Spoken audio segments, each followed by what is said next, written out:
Hey you guys, hey kings and queens, welcome back to our channel. It is Queen of Kings back with another video. If you're new here, stop, drop and roll, and no, subscribe. I posted a video giving my marital advice, and one of my beautiful subscribers had a question for my husband and I. What my advice was to prioritize quality time with each other, compromise and do things your partner enjoys doing, even if you don't like to do them, if you know that it's going to make your partner happy. Brag about her is huge for women. We like to be shown, we like to be bragged about. It makes us feel lovely. Don't avoid having hard conversations open and honestly, and understand your partner is an imperfect human. Forgive quickly for mistakes and misunderstandings. And the last one was put in the same effort you put in when you were trying to get them. She said, "Good morning, Raina. Now, if only you had tips on how to make a man listen to all this great advice and actually put them into action." Shaking my head, my husband is stubborn as a mule and killing our relationship or our marriage. He married me and took on my 2 kids, but he doesn't treat my kids like Brett treats yours. He treats mine literally like stepkids. It causes a lot of stress in our marriage. My kids have tried to talk to him about how he makes them feel, but nothing they say to him seems to matter. All he ever focuses on is money. It feels like we take a back seat in his life. What do you have to say about that? You want me to start? Yeah. Well, see why he is... Wait, I want to say the last part really quick. It says, I'm praying that he will wake up and see what's in front of him before it's too late. I love him, but I'm getting tired. Well, it seems like if you guys have issues, you definitely need to talk about it. I don't have the best advice on how to get him to start treating your kids like they're his. That should become naturally. I don't know how old your kids are, but definitely gonna have to have a conversation with your guy about it. Can I say something? Yeah, please. Okay.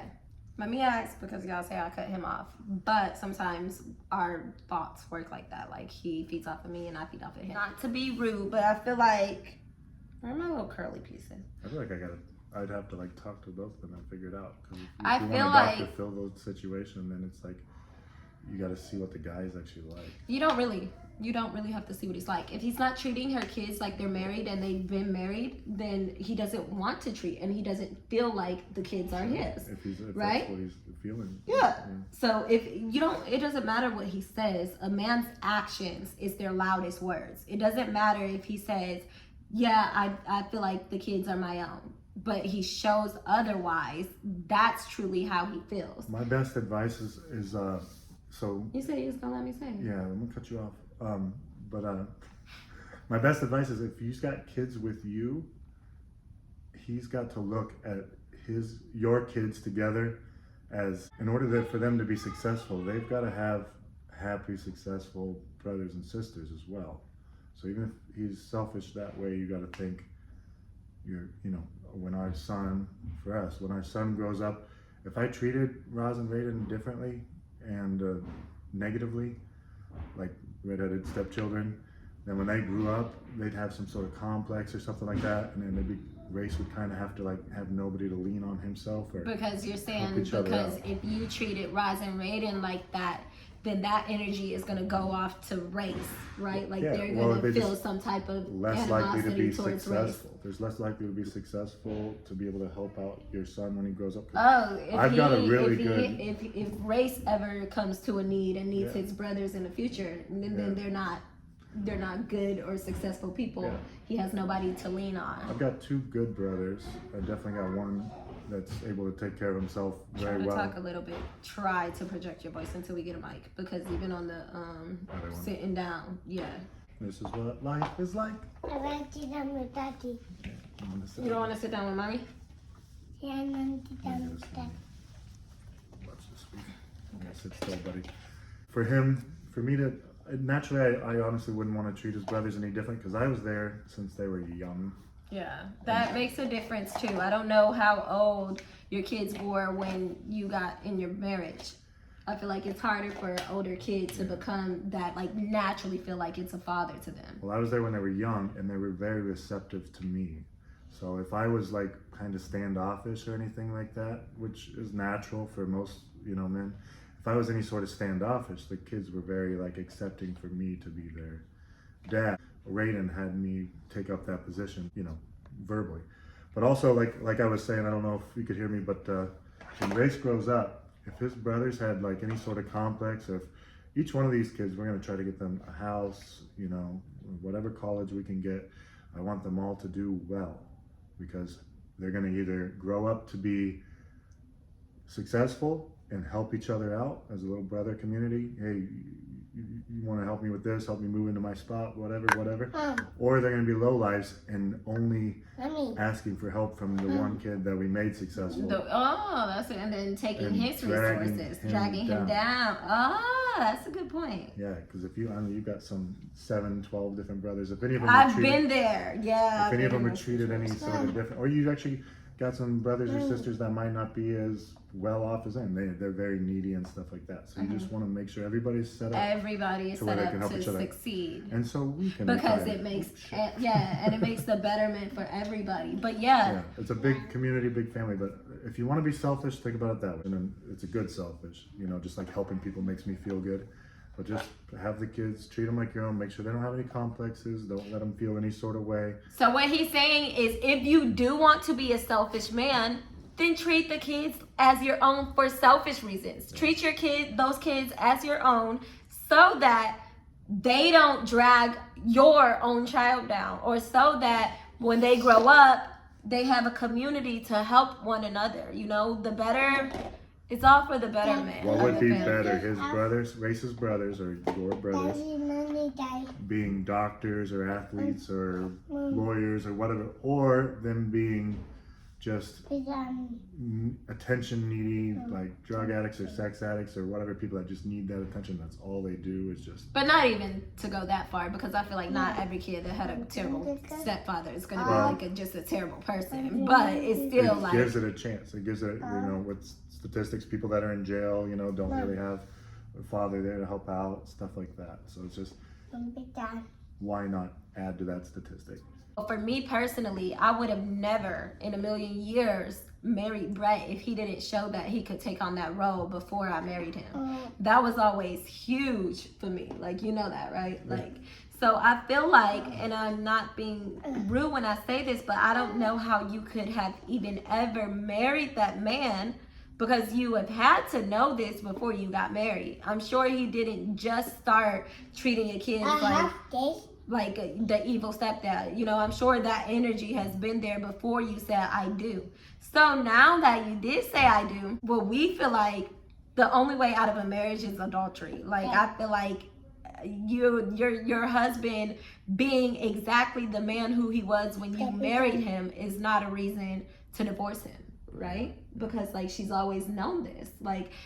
You couldn't have expected it to change, because it just doesn't. Brett, with my kids, he was at first, when we first met them, he was a little bit standoffish. Sure. But maybe because he's just never been in that role. Well, any relationships takes time to grow. But at the end of the day, before we said I do, he was already in a fatherly role. And I would not have married him if he was not in a fatherly role when I said I do, because then I can't expect to say I do and then him to just grow into that role. When I got married, my kids agreed, we all agreed, and wanted this family. Like Brett said, my son, before I got married, came up to Brett and said, "You're going to be my dad and I'm going to be your son." And the fact that Brett boasts about that means that meant something to him. He's shared that story more than once. So that just told me, okay, that really meant something to him.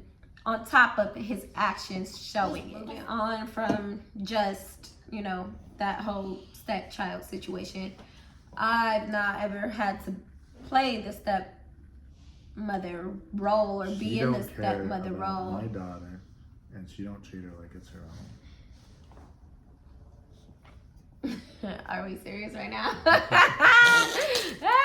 a whole nother situation. But since the cat's out the bag, Brett has a daughter. Are we sharing that or no? I thought we already did one time. Okay. Well, yeah, Brett has a daughter, y'all, for those of you guys that did not know. That's what I was gonna say. Why it makes it easier for me to step into a relationship since she was born with someone with kids and kind of understand how that, you could grow a family with the kids already being there. Okay. Oh, so you're saying because you was a father, it made it easier than if you were not a father already? Like if you, because it's like, it would be hypocritical for you to be like, I can't be with nobody with no kids because you're somebody that had kids. Andrew Tate young guy or whatever mentality too, in some sort of way, to where it's just inexperience that you just don't understand. Hey, buddy. It's just inexperience or ignorance. You just don't understand because you haven't been there. Once you actually have a little bit of experience, either being a dad or having a child, and you step into a relationship that, Rose was married before and has 2 kids. I think that's very normal in these days. And they were young. They were both very young. So when I stepped in and got to know Rose, and 2 years went by, and then we had Race too. It would be weird for me not to go into that position. All right. So in the other aspects though of trying to get your husband or your partner to understand and how important it is to make these sacrifices to maintain a healthy marriage, I feel like that's all something that you really have to get through, like open and super honest communication. If there's ever any problems, good old Rose here is good enough to let me know. So if you're not... Oh, I'm definitely, I'm gonna let him know the problem before it becomes intolerable. Like as soon as the problem arises, I let my husband know. Sometimes it's not even fully initial, but she will let me know if she has any concerns. So hopefully you're not voicing your concerns. Yeah. Rose will definitely let me know. Oh, that's a good point though. Even when it's not even like a huge issue, like as soon as it's like becoming like... I probably don't voice my concerns as much. I was just about to say that as well. But that's because That's not healthy. Yeah, it's not healthy. Where do you roll off with that? I don't speak as much about my concerns as I probably should. Rose definitely lets me know ahead of time, like I said. But I'm usually more quiet, which I could probably work on. But just kind of standardly, I don't even have too many concerns, honestly. It's just I focus on just regular guy concerns, like just regular day-to-day stuff. So More sex and money. basically, More sex and money, which goes back to something else that you said. It seems like money is his number one objective, and you're on the back burner. I already know how Brett feels about this, so I just want to say real quick, and then I'm gonna let him talk. But that's such a big deal to men, and when they don't feel like they're where they need to be financially, it's really hard for them to focus on anything else, because they do have a responsibility as men to provide for their family. And when they're feeling like that's lacking or stresses of that, it's incredibly hard for them to focus on anything else. And then especially if he feels like he's not where he is financially, and then he does have these kids that are not his biological kids, that's causing more of a financial strain and burden on him. Mm-hmm. That's probably part of the issue, right? Do you think? 10,000%. 10,000%. I am curious how old the kids are, to where if they're, need special money for certain things and whatnot. But yeah. It don't even matter where they are, from 0 to 18. They're gonna need money. They're gonna need food. They're gonna need clothes. It's a burden. It's costly. Yeah. They'll even put weddings off or whatever just because they want to make sure. I always want to make sure things are perfect. Yeah, it is a big stressor for guys. When our finances aren't together, it is hard to focus on other things. It's stressful. I sit here and I get stuck in my head for a while on things and just focus. You can focus on the negativity of things, but if like even with buying this house or getting married, you want to make sure all your finances are straight. So if he's focusing on money a lot, it's probably a big stress that he's dealing with that you don't even know about. I feel like sometimes men have so much on their minds and on their plates that they don't even express to their family because they're men, and so those stressors can cause a lot of, I feel like that's like number one like reasons people get divorced, right? Yeah, It's even financial issues. in the current economy, you can make like 150,000 and still be feeling like you're living paycheck to paycheck. I mean, just regular groceries have doubled, and Yeah. everything is just more expensive now. So Just bear with him. You are married. You did say I do. You did make that commitment. You did that. You all by yourself. You did that, Yeah. and you knew what you knew when you knew it. he does got to work on keeping you happy though. Like you check those vows, see if that was in there. Stubbornness is a big thing.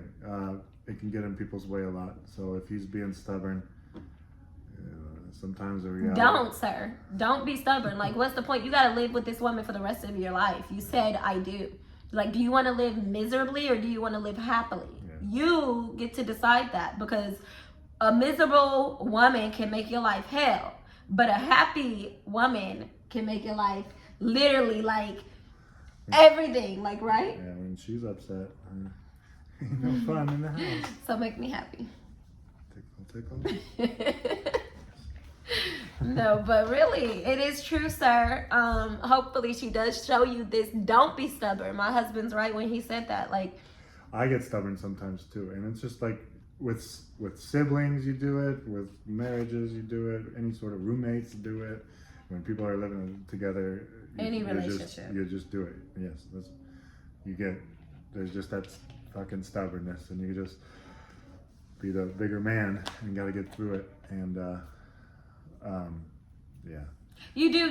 Your wife has to be happy. Like, I know that I say like my only It's reason. so hard dealing with them sometimes, but you do gotta make them happy.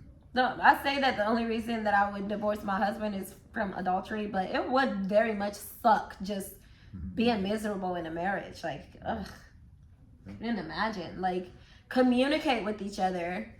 Put your pride aside. That's huge. Put your pride aside. As women, sometimes we have to stroke our men's egos. So Yeah, make sure he's not miserable. Yeah. Because a lot of men are miserable. Right. So if you're telling him a lot and you're complaining a lot about what he's doing wrong, make sure you just add a little sprinkle of what he's doing right in there. Like, so even with my husband, when sometimes I want him to, I'm going to use exercise. And I'm going to say, I'll be like, ooh, babe, you know, your shoulders look nice. I like your chest. But why don't you work on this? You know, like, so why don't you, right? Like, stroking your ego a little bit helps.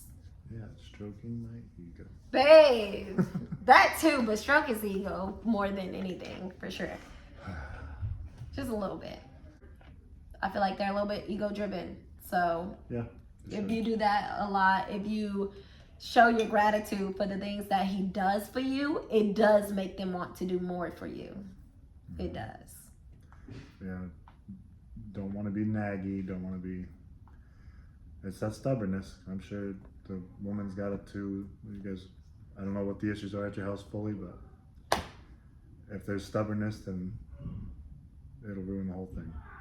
So they always say I talk too much and don't let you talk enough. So before we end this, is there anything you'd like to say? No, I said it all. You said it all? Yeah, I let you talk enough? I think so. Except for that one time when you jumped in. I don't ever cut you off, right? Say no. No, babe. Say no, babe. No, babe. Okay. I never cut him off. Okay. So we hope you guys enjoyed this video. If you did, I know that's what I thought of. That real. You're happy, right? Right. Babe, say yes. Right. But we hope you guys enjoyed this video. If you did, please give it a thumbs up, like, comment, share, and subscribe. Yeah. Are we happily married? Yes. Say yes. Yeah, where's your Peace. I'll get off. Are you fucking or no?